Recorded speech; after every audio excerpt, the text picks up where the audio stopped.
अस्सलामुअलैकुम वरहमतुल्लाह। आप तमाम 12th साइंस के स्टूडेंट का हमारे फिज़िक्स के चैप्टर नंबर 8 इलेक्ट्रोस्टैटिक बरक़ी सुकूनी के वीडियो लेक्चर नंबर 2 के अंदर आप सभी 12th साइंस के स्टूडेंट का वेलकम है, इस्तकबाल है।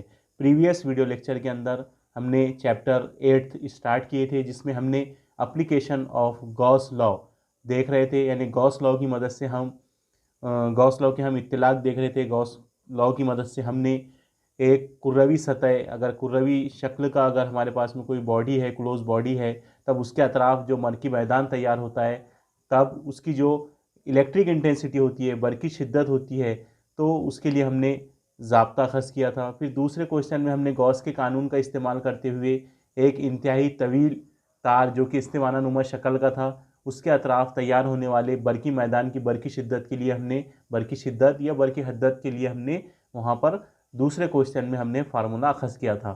मैंने आपको बताया था कि गॉस लॉ आपको याद रखना है, phi is equal to Q upon epsilon naught, ठीक है। और जो हमारा पहला क्वेश्चन था इस गॉस लॉ के अंदर, वो था हमारा कुर्रवी बॉडी के लिए, कुर्रवी जिस्म के लिए। वहाँ कुर्रवी जिस्म का रकबा यानी कुर्रे का रकबा हमको याद रखना है। उसके बाद में हमारा जो तार था वो इस्तिवानानुमा शक्ल का था, तो वहाँ पर हमको इस्तिवाने का हजम याद रखना है। अब इसका जो तीसरा एप्लीकेशन है, गॉस लॉ का इस्तेमाल करके हमको एक पेपर या मुस्तवी की शक्ल में मौसिल दिया गया है, ठीक है। चादर की शक्ल में या मुस्तवी की शक्ल में क्या किया गया है, एक हमको मौसिल दिया गया है। उस मौसिल को हम क्या करने वाले हैं, उसको चार्ज करने वाले हैं। जब हम उस मौसिल को, जैसे कि आप यहाँ डायग्राम में देख रहे हैं, कि एक सवाल मैं आपके सामने पढ़ देता हूँ पहले, कि गॉस के कानून का इस्तेमाल करते हुए बरकाए हुए बेइंतहाई बड़े मुस्तवी नुमा वर्क या चादर, ठीक है। अब चादर या वर्क मुझे आपको बताना है, तो जैसा कि आपको डायग्राम में दिख रहा है, अगर मैं बताऊँ आपको, तो ये देखिए जिस तरह से हमारा पेज होता है ना,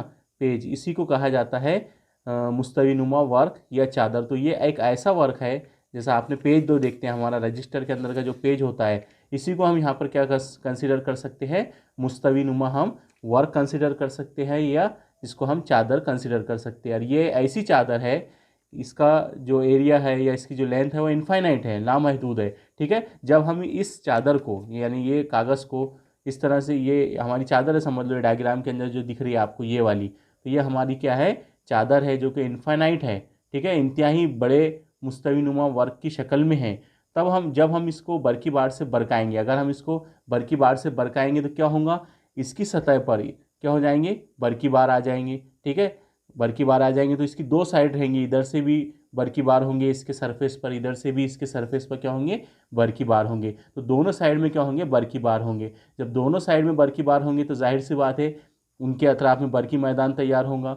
बरकी मैदान की वजह से क्या होगा, वहाँ पर उनके अतराफ में दोनों जानिब क्या होंगी, इलेक्ट्रिक फील्ड इंटेंसिटी होंगी, ठीक है। कुर्रवी जिस्म के अंदर हम देख रहे थे कि कुर्रवी जिस्म था हमारा, उसके अतराफ में हमको इलेक्ट्रिक फील्ड इंटेंसिटी पता करना था पहले क्वेश्चन के अंदर। दूसरे क्वेश्चन में हमारे पास में एक तवील तार था, उसके अतराफ में हमको इलेक्ट्रिक इंटेंसिटी पता करना था। अब हमारे पास में क्या है, एक मुस्तवी नुमा हमारे पास में वर्क है। मैंने अभी बता दिया आपको कि आपको याद रखना है कि मुस्तवी नुमा वर्क यानी कि हमारा जैसा पेज होता है रजिस्टर के अंदर का, उसको ही आप क्या समझ लीजिए, उसको ही आप मुस्तवी नुमा वर्क समझ लीजिए, या उसको चादर समझ लीजिए, जैसा हमारी मुस्तवी होती है, प्लेन, ठीक है। तो हम यहाँ पर इस तरह से एक मुस्तवी नुमा हमने क्या किए, एक बॉडी लिए और उसको हमने क्या किए, बरकी बार से उसको हमने बरका दिए, ठीक है। जब हम इसको बरकी बार से बरकाएंगे इस सतह को, तो क्या होगा, सतह की दो साइड होंगी, एक इस जानिब भी बरकी बार आ जाएंगे, इसकी जो पीछे की जानिब है उस पर भी क्या होंगे, बरकी बार आ जाएंगे। जब बरकी बार आ जाएंगे तो जाहिर सी बात है यहाँ बरकी मैदान तैयार हो जाएगा, पेपर के इस साइड में भी और पेपर के इस साइड में भी क्या होगा, बरकी मैदान तैयार हो जाएगा। तो जब बरकी मैदान तैयार होगा तो जाहिर सी बात है वहाँ पर क्या होंगी, हमारे पास में इलेक्ट्रिक फील्ड इंटेंसिटी होंगी, पेपर के इस साइड में भी होंगी और पेपर की जो पीछे की साइड है उधर भी हमारे पास में इलेक्ट्रिक फील्ड इंटेंसिटी होंगी। और इलेक्ट्रिक फील्ड इंटेंसिटी का जो डायरेक्शन रहेगा वो हमेशा बाहर की तरफ रहेगा, ठीक है, बाहर की तरफ। मैंने आपको इससे पहले के वीडियो लेक्चर में बताया कि अगर हमारे पास में मुस्बत बरकी बार है तो इलेक्ट्रिक फील्ड इंटेंसिटी का डायरेक्शन हमेशा किधर की तरफ होता है, बाहर की तरफ होता है। तो यहाँ हमने इसको मुस्बत बरकी बार से बरकाए, इसलिए यहाँ पर इसके दोनों साइड में जो इलेक्ट्रिक फील्ड रहेंगी वो वर्क से या हमारी जो मुस्तवी नुमा प्लेट है उससे क्या होंगी, हमेशा बाहर की तरफ होंगी, ठीक है। तो ये तो हो गया हमारी चादर की बात। यहाँ पर हमारा जो बॉडी है वो एक पेपर की शक्ल में है। आपको कंफ्यूज नहीं होना है। इससे पहले क्वेश्चन में हमारे पास में बॉडी कैसी थी, स्फेरिकल सरफेस था हमारे पास में। दूसरे क्वेश्चन में हमारे पास में एक स्ट्रेट वायर था, तार था हमारे पास में, जो कि सिलेंड्रिकल फॉर्म में था। ठीक है, अब तीसरे क्वेश्चन में भी हमको सेम क्वेश्चन है। आप देखिए इसका भी जो डेरिवेशन है पूरा सेम है, लेकिन यहाँ पर सिर्फ हमको क्या लेना है, कौन सा सरफेस लेना है, यहाँ पर हमको प्लेन सरफेस लेना है। एक पेपर लेना है, एक पेपर नुमा बॉडी लेना है, उसको हमको बरकी बार से बरकाना है। जब हम उसको बरकी बार से बरकाएंगे तो उसके दोनों जानिब क्या हो जाएगा, उसके दोनों जानिब बरकी मैदान तैयार हो जाएगा। और बरकी मैदान जब तैयार हो जाता है तो जाहिर सी बात है वहाँ पर इलेक्ट्रिक फील्ड इंटेंसिटी यानी बरकी हद्दत भी क्या होंगी, वहाँ पर अमल करेंगी। और बरकी हद्दत पेपर के दोनों जानिब, मुस्तवी के दोनों जानिब क्या करेंगी, अमल करेंगी। तो यहाँ पर भी हमने कुछ नहीं किए, जैसा हमने इससे पहले के क्वेश्चन के अंदर पॉइंट पी कंसीडर किए थे गॉसियन सरफेस पर, तो यहाँ भी हम क्या करते हैं, एक पॉइंट पी कंसीडर करते हैं इस साइड में। ये अगर राइट हैंड साइड हो रही है मेरे हाथ की तरफ से, तो यहाँ पर मैंने एक नुक्ता पी कंसीडर किया, और इस नुक्ता पी का जो छोटा सा एरिया है, ये जो छोटा सा रकबा है, ये क्या है, ds है। ये नुक्ता पॉइंट हमने कंसीडर किए गॉसियन सरफेस में। अब यहाँ गॉसियन सरफेस कैसा बनेगा, अब ये पेपर का इस साइड में गॉसियन सरफेस रहेगा और इस साइड में इस तरफ गॉसियन सरफेस रहेगा। तो हम इस साइड की बात कर रहे हैं, इधर की साइड में हमने उस गॉसियन सरफेस पर क्या किए, एक पॉइंट पी कंसीडर किए, और इस पॉइंट के अतराफ में हमने कंसीडर किए यहाँ पर एक छोटा सा क्या है, एरिया इसका क्या है, ds है। अब यहाँ पर जैसे ये पॉइंट P है गॉसियन सरफेस पर है, तो जाहिर सी बात है यहाँ पर इलेक्ट्रिक फील्ड इंटेंसिटी अमल करेंगी बरकी बार की वजह से, और ये इलेक्ट्रिक फील्ड इंटेंसिटी बाहर की तरफ क्या करेंगी, इस तरह से। ये देखिए डायरेक्शन बताया गया कि इलेक्ट्रिक फील्ड का जो डायरेक्शन रहेगा पॉइंट P पर, वो बाहर की तरफ रहेगा, और जो रकबे का जो डायरेक्शन रहेगा ds का, ये भी बाहर की तरफ रहेगा। यानी इलेक्ट्रिक फील्ड इंटेंसिटी और ds नुक्ता P के लिए क्या रहेंगे, एक ही खत पर रहेंगे और बाहर की तरफ रहेंगे। क्लियर, यानी इनके दरमियान का जो एंगल रहेगा थीटा इक्वल्स टू क्या रहेगा, 0 रहेगा। जैसे कि पिछले दो केसेस में हमने देखे कि इलेक्ट्रिक फील्ड इंटेंसिटी और रकबे का दोनों का डायरेक्शन क्या था, हमारा सेम था, दोनों एक ही लाइन पर थे, उनके दरमियान बनने वाला जाविया क्या था, हमारे पास थीटा था। अब ये नुक्ता P के लिए हमने इधर देख लिया, इस साइड में इलेक्ट्रिक इंटेंसिटी क्या हमारे पास में, E है। ठीक है, और उसका नुक्ता P का रकबा क्या है हमारे पास में, ds है। अब इसी वर्क के दूसरे जानिब, अब ये वर्क है हमारा, अब ये वर्क हमने ये साइड में देख लिए, ये साइड में हमारा क्या है, नुक्ता P है। इस साइड में जो गॉसियन सरफेस है उसमें हमने नुक्ता P कंसीडर करे, उसका रकबा ds है, और उसकी इलेक्ट्रिक फील्ड इंटेंसिटी नुक्ता P पर क्या है, E है, जो कि बाहर की तरफ है। ठीक है, अब इसी तरीके से अब पेपर की ये साइड है, इधर वाली साइड है, ये वाली साइड है। ठीक है, अब ये वाली साइड जो है, तो इसके साइड में हम क्या करते हैं, उतने ही सेम फासले पर, अब देखिए फासला बताया गया था कि प्लेट से नुक्ता P का फासला क्या है, r है। अब इस साइड में, इधर की साइड में भी, जो इसकी पीछे की साइड में साइड है, वहाँ से भी हम क्या करते हैं, प्लेट से स्मॉल r फासले पर हम एक दूसरा नुक्ता गॉसियन सरफेस पर कंसीडर करते हैं P'। ये था हमारा P इस साइड का, राइट हैंड साइड का, और इधर लेफ्ट हैंड साइड का हमारा जो पॉइंट स्मॉल r फासले पर है प्लेट से, वो क्या है हमारा P' है। अब P' पर भी क्या होंगी, बर की शिद्दत, बर की हद्दत क्या करेंगी, अमल करेंगी, तो वो भी किधर की तरफ रहेंगी, बाहर की तरफ रहेंगी। ठीक है, और उसका रकबा क्या रहेगा, इस नुक्ता P' का जो रकबा रहेगा वो क्या रहेगा, ds है। उसका डायरेक्शन भी किधर रहेगा, E के साथ में रहेगा, यानी दोनों का डायरेक्शन एक साथ रहेगा और दोनों एक ही खत पर रहेंगे। ठीक है, तो इसलिए उनके दरमियान में जो एंगल रहेगा यहाँ पर भी, ये थीटा इक्वल्स टू क्या रहेगा, इधर भी थीटा इक्वल्स टू 0। अब मैं उम्मीद करता हूँ कि आपको ये डायग्राम यहाँ पर अच्छे से समझ में आ गई होंगी। अब कुछ नहीं करना है, जैसे पहला क्वेश्चन था उसी की तरह आप देखिए, आप पूरा लिखा हुआ है नीचे, यहाँ पर हमने वही काम किए जो मैंने आपको अभी समझाया। फर्ज कीजिए कि एक बेइंतहाई बड़ा मुस्तवी नुमा वर्क है, पेपर है हमारे रजिस्टर का जैसा। ठीक है, लेकिन वो बेइंतहा क्या है, बड़ा है, बहुत बड़ा है, चादर है, या उसको चादर कंसीडर किया गया। ठीक है, उस चादर को मुस्बत बर की बार क्यू से क्या किया गया, बरकाया गया। हमने बर की बार कंसीडर करे, यहाँ पर हमने इसको स्मॉल क्यू बर की बार से बरकाए। ठीक है, जो कि मुस्बत बर की बार है, प्लस प्लस आपको दिख रहा है। ये तमाम बर की बार इस वर्ग के दोनों सतह में क्या होते हैं, यकसा तौर पर तकसीम हो जाते हैं। इधर की साइड में भी बर की बार तकसीम हो जाएंगे, इसकी पीछे की साइड में भी क्या होंगे, बर की बार तकसीम हो जाएंगे। जब बर की बार तकसीम हो जाते हैं तो जाहिर सी बात है वहाँ पर क्या आती है, कसाफत है ना। जब बॉडी के अंदर हम किसी बॉडी को बरकाते हैं, उसको चार्ज करते हैं, तो सारे बर की बार क्या होते हैं, उस बॉडी में मसावी तौर पर, यकसा तौर पर तकसीम हो जाते हैं, तो उसको हम क्या कहते हैं, डेंसिटी कहते हैं। अब इसलिए यहाँ पर इसके दोनों वर्ग के दोनों जानिब क्या हो गए, बर की बार मसावी तौर पर क्या हो गए, तकसीम हो गए, यकसा तौर पर तकसीम हो गए। इसलिए इस वर्ग की बर की सतही कसाफत अब यहाँ खती कसाफत नहीं लेंगे हम, अब यहाँ पर हम क्या लेंगे, क्योंकि ये सतह है, एक मुस्तवी है, ठीक है, इसलिए यहाँ पर क्या आएगा, बरकी सतही कसाफत सिग्मा। इससे पहले हमने पहले क्वेश्चन में यही लिखे थे, देखिए देखिए आप, पहला क्वेश्चन भी जो है उसमें भी सेम इसी तरह से लिखा हुआ है, लेकिन वहाँ पर कुर्रवी जिस्म के लिए है, यहाँ पर एक प्लेन शीट के लिए है, ठीक है। तो यहाँ पर बरकी कसाफत क्या रहेंगी, बरकी सतही कसाफत हमको पता है, बरकी सतही कसाफत बराबर क्या होता है, बरकी बार बटे सतह का रकबा, ठीक है। तो हम कंसिडर करते हैं कि ये जो हमारी प्लेन शीट है, एक पेपर नुमा हमारी मुस्तवी है, तो इसका जो रकबा है वो क्या है, कैपिटल ए है। ये पूरी शीट का, पूरे वर्क का जो रकबा है वो क्या है, ए है। तो ये फार्मूला क्या हो जाएगा, बरकी सतही कसाफत बराबर बरकी बार बटे सतह का रकबा। बरकी सतही कसाफत को हम सिग्मा से जाहिर करते हैं, बरकी बार को हमने क्यू से जाहिर किया, और सतह का रकबा क्या है, ए है। यहाँ से अगर मैं क्यू की वैल्यू निकालूँ तो जो तकसीम में ए है ये किसके पास चले जाएगा, सिग्मा के पास चले जाएगा। तो हमको क्यू बराबर क्या मिलेगा, सिग्मा इंटू ए। ये होगी हमारी इक्वेशन नंबर 1। बहुत आसानी से हमने बरकी सतही कसाफत की मदद से यहाँ पर क्यू फाइंड कर लिया। क्यू इज इक्वल टू क्या मिला हमको, सिग्मा इंटू ए। आपको याद रखना है क्योंकि आगे इसका हमको काम है। क्या मिला हमको, Q is equal to sigma into A.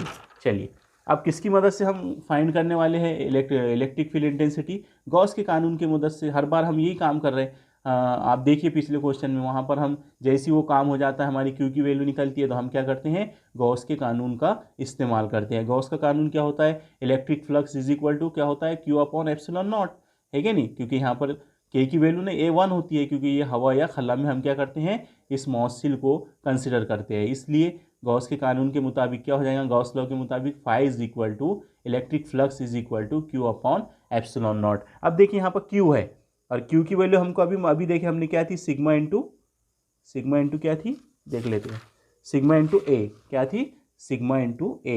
Equation number 1 में हमारे पास क्यू की वैल्यू है सिग्मा इंटू ए। तो यहाँ पर हम क्या करेंगे, क्यू की वैल्यू इक्वेशन 1 से यहाँ पुट कर देंगे। तो ये इक्वेशन 1 कैसी, ये इक्वेशन कैसी हो जाएंगी हमारी, phi is equal to Q upon epsilon naught, है क्या नहीं। तो एप्सिलॉन क्यू की वैल्यू रख दो आप, सिग्मा इंटू ए, तो ये आ जाएंगी यहाँ पर सिग्मा इंटू ए क्यू की वैल्यू, एप्सिलॉन नॉट जैसा कि वैसा, इधर फाई जैसा कि वैसा। अब ये मिलेगा हमको फ्लक्स, उस शीट के ऊपर जो इलेक्ट्रिक फ्लक्स अमल करेगा वो क्या मिला हमको, सिग्मा इंटू ए अपॉन एप्सिलॉन नॉट, ठीक है। अब गॉसियन सरफेस में हम फ्लक्स पता करेंगे कितना मिलता हमको, ठीक है, जो उसके अतराफ में गॉसियन सरफेस क्रिएट होगा।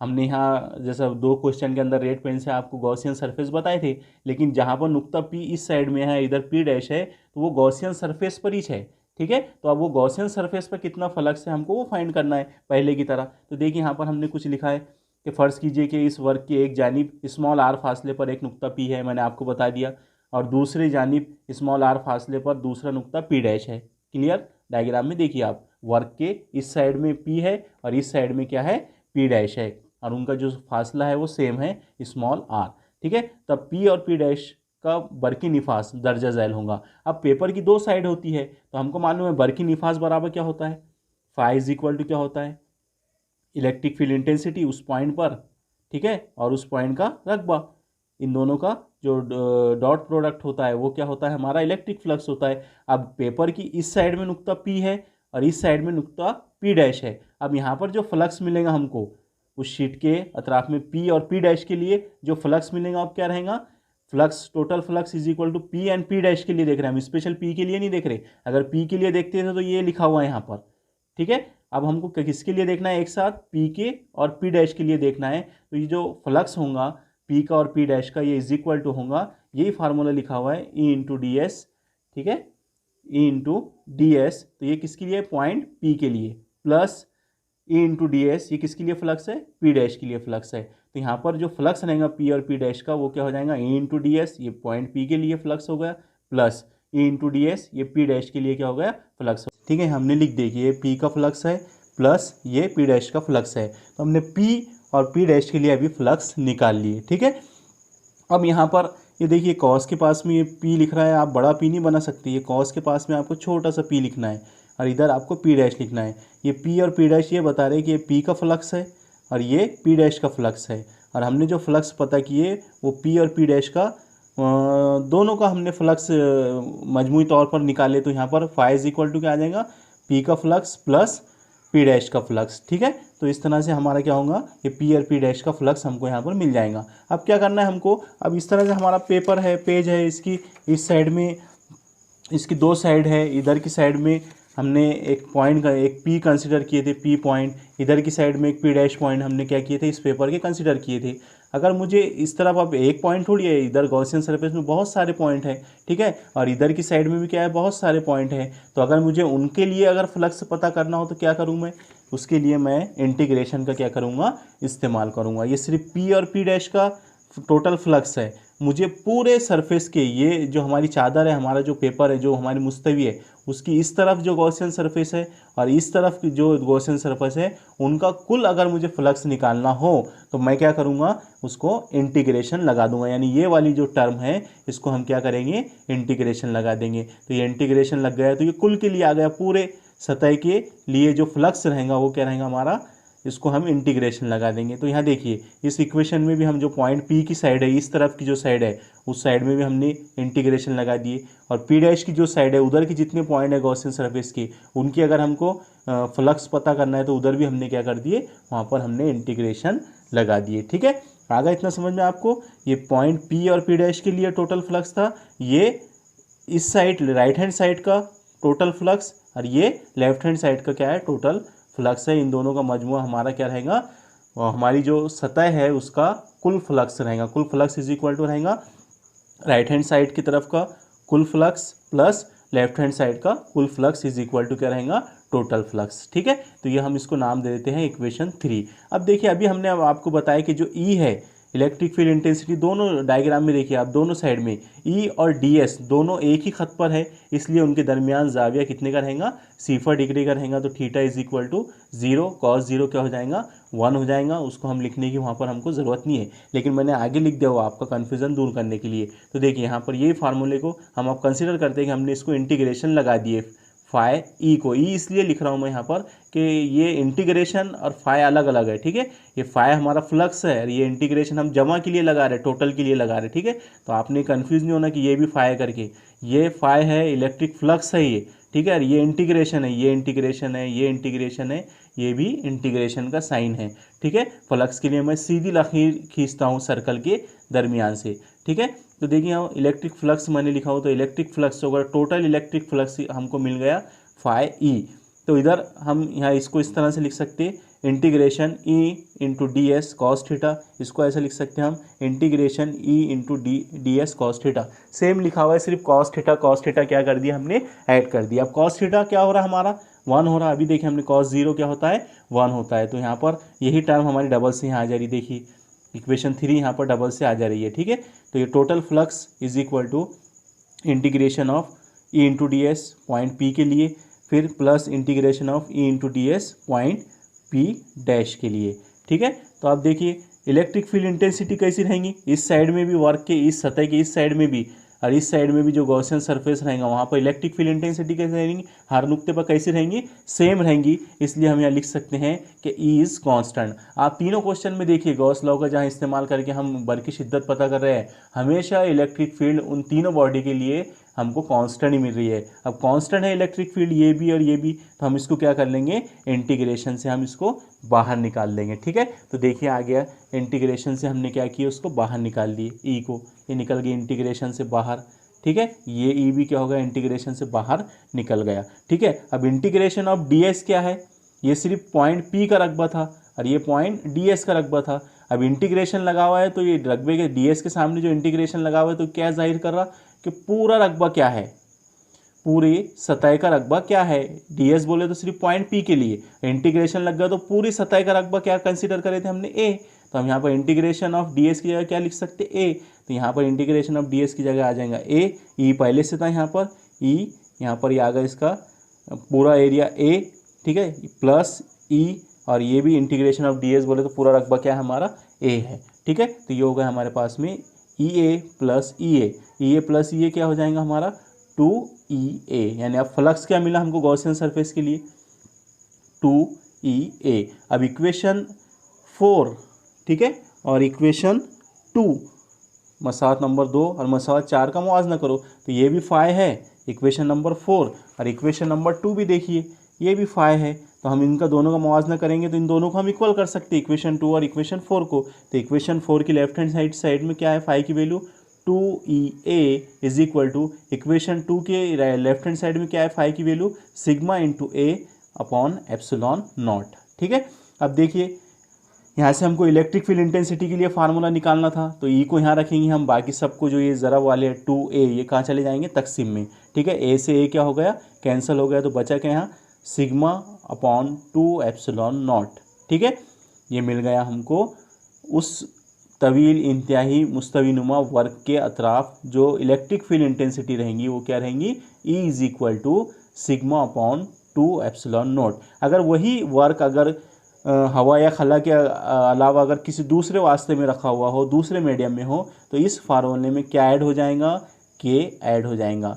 यहाँ पर के क्यों नहीं है ये फार्मूले में, क्योंकि हवा और खला के लिए के की वैल्यू क्या होती है, 1 होती है। ठीक है, तो इस तरह से ये हमारा सवाल यहाँ पर क्या होता है, कंप्लीट होता है। तो देखिए ये लिख दिया गया यहाँ पर कि ये बरकाए हुए मुस्तवीनुमा वर्क के अतराफ बरकी हद्दत का क्या है, फ़िक्रा है, ज़ाब्ता है। ठीक है, यहाँ पर गॉस लॉ एप्लीकेशन जो हमने तीनों देखे वो कंप्लीट होते हैं, यहाँ पर गॉस लॉ क्या होता है, ख़त्म होता है। ठीक है, तीनों क्वेश्चन गॉस लॉ की मदद से ही हल किए गए। पहला हमने कुर्रवी जिस्म के लिए देखा था, दूसरा हमने इंतहाई तवील मौसिल के लिए देखा था, तार के लिए देखा था, और जो तीसरा था वो एक तवील इंतहाई प्लेन सरफेस के लिए मुस्तवीनुमा वर्क के लिए हमने देखा था। ठीक है, तो ये तीनों सवालों के अंदर हमने गॉस लॉ का इस्तेमाल किया, और तीनों सवालों में हमने एक ही मकसद था हमारा कि उसके अतराफ में जो गॉसियन सरफेस होता है उसके ऊपर जो इलेक्ट्रिक फील्ड इंटेंसिटी होती है उसके लिए ज़ाब्ता अख़ज़ कीजिए। तो आप तीनों क्वेश्चन को देखिए, तीनों क्वेश्चन एक दूसरे से रिलेटेड है, सिर्फ रकबा चेंज होता है और ख़ती कसाफ़त सतही कसाफ़त चेंज होती है, बाकी कुछ भी नहीं है। हमको फ्लक्स इक्वल करना पड़ता है। तो सेम एक डेरिवेशन है, ज़्यादा आप कंफ्यूज मत होइए कि मैथमेटिकल एक्सप्रेशन दिख रहा है तो ये टफ होगा, बल्कि ये सबसे इजी है। ठीक है, ये इतना इजी है कि अगर आप गॉस लॉ, मैंने आपको बोला था कि अगर आप गॉस लॉ पढ़ लेते हैं तो आप ये तीनों क्वेश्चन क्या करते हैं, आसानी से इसको आप याद कर सकते हैं, इसकी आप प्रैक्टिस कर सकते हैं बिगर रटे। ठीक है, तो ये हो गया हमारा गॉस लॉ यहाँ पर कंप्लीट। ठीक है, अब चलिए आगे हमारा अब नया टॉपिक, अब गॉस लॉ को भूल जाइए थोड़ी देर के लिए। ठीक है, अब वो गॉस लॉ उधर ख़त्म हो गया। अब देखिए अगला क्वेश्चन है हमारे पास में कि बरकी सुकूनी कवा, जिसको हम बरकी कवा भी कहते हैं। ठीक है, यहाँ पर उसको इंग्लिश में नाम दिया गया है इलेक्ट्रिक पोटेंशियल। ठीक है, अगर इसको इलेक्ट्रोस्टैटिक पोटेंशियल भी बोलते हैं हम। ठीक है, यहाँ बरकी सुकूनी कवा या बरकी कवा से क्या मुराद है, इसकी वजाहत कीजिए। ठीक है, ऐसा हमको अगला सवाल है। गॉस लॉ हमारा कंप्लीट हो चुका। गॉस लॉ के 3 एप्लीकेशन देखे हमने, 3 में से कोई भी एक एप्लीकेशन आपको बोर्ड के एग्ज़ाम में आ सकता है। ठीक है, तो आप उसकी अच्छे से प्रैक्टिस कीजिए, एक बार आप उसको देखिए, आपको याद हो जाएगा, आपको कभी भी उसको रटने की ज़रूरत नहीं पड़ेगी, क्योंकि बहुत ईजी है। ठीक है, ये पूरा चैप्टर ही ईजी है, सिर्फ समझने की बात है। ठीक है, अब देखिए यहाँ पर भी मैं बरकी सुकूनी कवा या बरकी कवा आपको बता देता हूँ क्या होता है। अब फ़र्ज़ करते हैं हम कि हमारे पास में एक बरकी बार है। ठीक है, जस्ट मैं आपको एग्जांपल के ज़रिए समझा रहा हूँ कि हमारे पास में एक बरकी बार है प्लस क्यू बरकी बार। ठीक है, ये प्लस क्यू बरकी बार है। अब हम कंसिडर करते हैं कि इस प्लस क्यू बरकी बार से इनफाइनाइट फासले पर, बहुत दूर, ठीक है, इनफाइनाइट फासले पर क्या है, एक दूसरा पॉइंट चार्ज है हमारे पास में, स्मॉल प्लस क्यू। ठीक है, ये कैपिटल क्यू हमारा यहाँ पर है, और जो स्मॉल क्यू चार्ज है इसको हम टेस्ट चार्ज भी बोल सकते हैं, टेस्ट चार्ज। यानी इसकी मदद से हम क्या करेंगे, इसको हम क्या करेंगे, हरकत देंगे, यानी चेक करने के लिए हम क्या कर रहे हैं, इस बरकी बार को इस्तेमाल कर रहे हैं। ये अपनी पोजीशन पर रहेगा, ये फिक्स रहेगा, ये रखा हुआ है यहाँ पर। ठीक है, ये प्लस क्यू बरकी बार हमारा है। ठीक है, ये फिक्स है, ये अपनी जगह से नहीं हिलने वाला है। ठीक है, अब ये दूसरा जो हमने बरकी बार जो इनफाइनाइट डिस्टेंस पर हमने कंसिडर करी है, बहुत दूर है। ठीक है, ये क्या है, बहुत दूर है इससे, क्यू से। अब ये जो पॉइंट चार्ज है, ये जो टेस्ट चार्ज है, इसको मुझे क्या करना है, इसको मुझे इसके करीब लाना है। स्मॉल क्यू चार्ज को मुझे क्या करना है, कैपिटल क्यू चार्ज के करीब लाना है। तो मैं ये नहीं करूँगा कि डायरेक्ट ये चार्ज को उठाऊंगा यहाँ से और इसके पास रख दूंगा, नहीं। अब देखिए यहाँ पर पहले हम इलेक्ट्रोस्टैटिक फोर्स की बात कर लेते हैं। ये भी पॉजिटिव चार्ज है, ये भी पॉजिटिव चार्ज है। तो जाहिर सी बात है दोनों चार्जेस जो हैं यहाँ पर ये सेम नेचर के हैं। तो आपको पता है कि जब जो दो चार्ज जब सेम नेचर के होते हैं तो उनके दरमियान में बरक़ी सुकूनी क़ुव्वत दिफ़ा पैदा होती है, यानी इस चार्ज पर क्या होगा, इलेक्ट्रोस्टैटिक फोर्स इस डायरेक्शन में लगेंगी। इलेक्ट्रोस्टैटिक फोर्स क्या करेंगी, इस अमल में रखेंगी, क्योंकि ये इससे दूर भागेगा। ये वाला जो चार्ज है हमारा क्यू, ये इससे दूर दिफा होगा, इससे दूर भागेगा, इसके ऊपर इलेक्ट्रोस्टैटिक फोर्स लगेंगी बाहर की तरफ। क्यों? क्योंकि ये भी पॉजिटिव है और ये भी पॉजिटिव है, इसलिए यहाँ पर क्या होंगी, बरक़ी सुकूनी क़ुव्वत दिफा क्या होंगी, यहाँ पर अमल करेंगी। ठीक है, तो अब हम क्या कर रहे हैं, ये क़ुव्वत इस तरफ लग रही है इलेक्ट्रोस्टैटिक फोर्स, ठीक है, इलेक्ट्रोस्टैटिक फोर्स इस तरफ लग रही है, इसको सॉरी FE बताना चाहिए। इलेक्ट्रोस्टैटिक फोर्स इस तरफ लग रही है। अब हमको क्या करना है, ये चार्ज को इस क़ुव्वत के खिलाफ में इधर लेके जाना है, यानी मुस्बत क्यू बरक़ी बार की तरफ हमको इसको लेके जाना है। ठीक है, तो यहाँ पर जब मैं ये बरक़ी बार को इस तरफ लेकर आऊँगा तो मैं क्या करूँगा, इस फोर्स के ख़िलाफ़ में मैं कुछ वर्क करूँगा, कुछ काम करूँगा, यानी ये फोर्स इस तरफ अमल कर रही है। ठीक है, तो यहाँ पर मैं क्या करूँगा, अब काम करूँगा, ये चार्ज को मुझे इधर लाना है, लेकिन यहाँ पर फोर्स भी तो लग रही है इस डायरेक्शन में। ये फोर्स चाहती है कि ये बरक़ी बार इधर जाए, लेकिन हम क्या कर रहे हैं, ये बरक़ी बार को इस तरफ लेकर आ रहे हैं। तो मुझे अगर बरक़ी बार को यहाँ लाना है, यहाँ से इस पॉइंट पर लाना है, तो मेरे को क्या करना पड़ेगा, यहाँ पर मुझे काम करना पड़ेगा। क्या करना पड़ेगा, हमें यहाँ पर काम करना पड़ेगा। कौन सी क़ुव्वत के ख़िलाफ़ में, ये क़ुव्वत के ख़िलाफ़ में। तो ये जो काम है, ठीक है, ये काम और ये जो बरक़ी बार है, ये इन दोनों का तनासुब काम, ठीक है, बरक़ी बार को हरकत देने के लिए किया गया काम और ये टेस्ट चार्ज का तनासुब क्या कहलाता है, हमारा इलेक्ट्रिक पोटेंशियल कहलाता है। क्या कहलाता है, इलेक्ट्रिक पोटेंशियल कहलाता है। अब बहुत सिंपल हमने आपको समझा दिया कि हमारे पास में एक पॉजिटिव क्यू बरक़ी बार था, ठीक है, जो कि क्या है, फिक्स है, रखा हुआ है एक जगह पर। उससे एक इनफाइनाइट डिस्टेंस पर क्या है, एक टेस्ट चार्ज है, वो भी पॉजिटिव नेचर का है, प्लस क्यू। ठीक है, जब ये दो चार्ज एक दूसरे के कांटेक्ट में है, भले ही इनफाइनाइट डिस्टेंस पर है, तो जाहिर सी बात है एक जैसे नेचर की बात है, नेचर की दोनों बरक़ी बार है, तो इसके ऊपर क्या होंगी, बरक़ी सुकूनी क़ुव्वत दिफ़ा अमल करेंगी, जो कि इस साइड में होंगी। लेकिन अब हमको यहाँ पर क्या करना है, इस बरक़ी बार को इस तरफ लेकर आना है, यानी क्यू के करीब लाना है हमको, धीरे धीरे इसको। ठीक है, हम धीरे धीरे लेकर आएंगे, इसको इधर लेकर आएंगे, तो यानी हमको क्या करना पड़ेगा, इस क़ुव्वत के ख़िलाफ़ में हमको क्या करना पड़ेगा, इस क़ुव्वत के ख़िलाफ़ हमको यहाँ पर काम करना पड़ेगा। तो ये काम और ये बरक़ी बार, ये जो टेस्ट चार्ज है हमारा, ये काम और ये टेस्ट बरक़ी बार का तनासुब क्या कहलाता है, इलेक्ट्रिक पोटेंशियल कहलाता है। तो देखिए यहाँ पर यही बयान किया गया। देखिए अब आपको समझ में आएगा जो लिखा हुआ है। अगर मैं एग्जाम्पल आपको नहीं देता था तो आपको ये समझ में नहीं आता था। देखिए अब फ़र्ज़ कीजिए कि एक मुस्बत बरक़ी बार क्यू है, जैसा आपको ऊपर बताया गया। ठीक है, इस मुस्बत बरक़ी बार क्यू से लामहदूद फासले पर, इन्फिनिटी पर एक पॉजिटिव टेस्ट चार्ज है, जिसको हमने क्या बोले, क्यू नॉट बोले। वहाँ हमने क्यू बताया, इसको क्यू नॉट से बताया गया आपकी नोट्स में। ठीक है, पॉजिटिव क्यू नॉट, ये पहला हमारा क्यू है जो कि फिक्स है, और दूसरा जो टेस्ट चार्ज है हमारा पॉजिटिव टेस्ट चार्ज, वो क्या है हमारा क्यू नॉट। ठीक है, क्यू नॉट से हमने उसको जाहिर किया।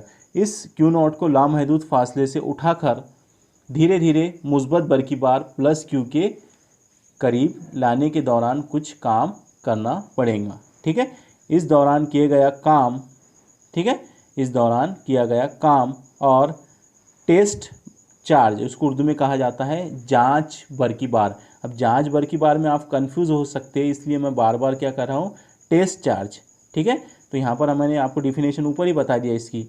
इस दौरान किया गया काम, यानी बरक़ी बार को इस तरफ लाने के लिए किया गया काम और टेस्ट चार्ज के तनासुब को क्या कहते हैं, बरक़ी सुकूनी कवा या बरक़ी कवा कहते हैं, जिसको हम इलेक्ट्रिक पोटेंशियल या इलेक्ट्रोस्टैटिक पोटेंशियल भी कहते हैं, जिसे आम तौर पर हम कैपिटल V से क्या करते हैं, जाहिर करते हैं। ठीक है, तो इलेक्ट्रिक पोटेंशियल बराबर क्या हो जाएगा, अभी हमने आपको समझाया इसके मुताबिक, वर्क डन यानी काम, उस बरक़ी बार को इस तरफ लेकर आने के लिए किया गया काम और उस बरक़ी बार का तनासुब क्या कहलाता है, इलेक्ट्रिक पोटेंशियल कहलाता है। तो इलेक्ट्रिक पोटेंशियल की जगह हमने रख दी कैपिटल V, काम को हम जाहिर करते हैं W से, और टेस्ट चार्ज है हमारा Q नॉट। तो ये बन गया हमारा इलेक्ट्रिक पोटेंशियल का ज़ाब्ता। Electric potential is equal to क्या होता है, work done upon test charge.